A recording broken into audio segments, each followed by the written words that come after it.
What I'd like to do is I'd like to take you through what your visitors and your guests are going to see as you go through the museum. So we'll begin by getting into an elevator that'll take them up to the top floor of the museum, and as they come out, as they enter the exhibit, what they're going to see is a surrounding desert view. And the reason for the surrounding desert view as opposed to a shot of Jerusalem or maybe Tel Aviv is because the story of Israel doesn't begin in 1948 when Israel became a state. Who was an American lawyer and humanitarian who made the decision to come to Israel. He founded a group of people who were there to provide humanitarian assistance and to help build the state. It became the American colony, which I'm sure all of you are familiar with.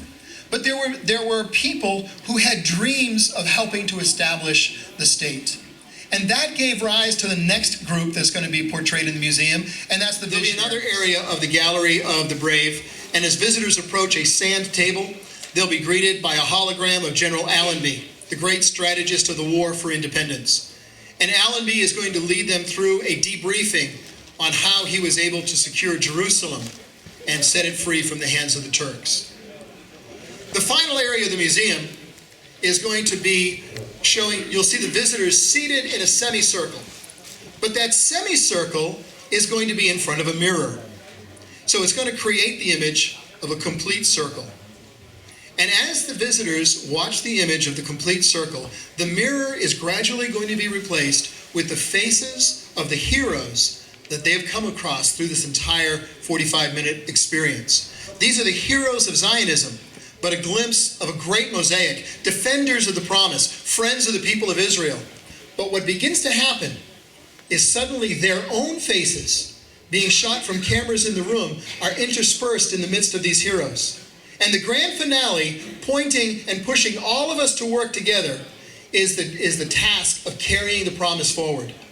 They'll hear a voice saying to them something along the lines of, someday, somewhere, at a moment in your life, you may have such a call, an opportunity to pass this torch of this promise forward. I am guiding in 4 different languages, plus Hebrew, and I guide a lot of evangelical groups. And having my Jewish background, it's very important for me to bring the Christian narrative into the Zionist story. Yes. And up until now, I could bring my stuff, I could bring myself, but I think it's a great tool to use right now to bring them to the city center, to the first neighborhoods outside of the city walls, and it will be a great opportunity for me, for my groups, and I thank you very much. Excellent. Well, I'll pass those comments along to Dr. Evans. Thank you so much. very, very much. We're looking forward to having you in this center. I'm looking forward to it. Thank you. Okay, it will be your idea to do something in Jerusalem for us. It's nice, it's good, it will be great success for everybody. For Israeli people coming to see it in Hebrew, and for tourists coming to see it in the evening, it will be good luck. I'll pass those thoughts along to Dr. Evans. Bye. Thank you so much. Bye. So as you can see, the response of the people here is very, very positive. Tour guides are saying there's nothing like this we've ever seen. This is filling a gap that we have needed in Israel for many, many years. And one of the tour guides even said, it never made sense to me before, but now I see how it all fits together. So there were 2 or 3 people who came up to me and said, please thank Dr. Evans for making this effort and putting this museum. And so I pass their thanks a lot to you, and I look forward to seeing you in Nashville.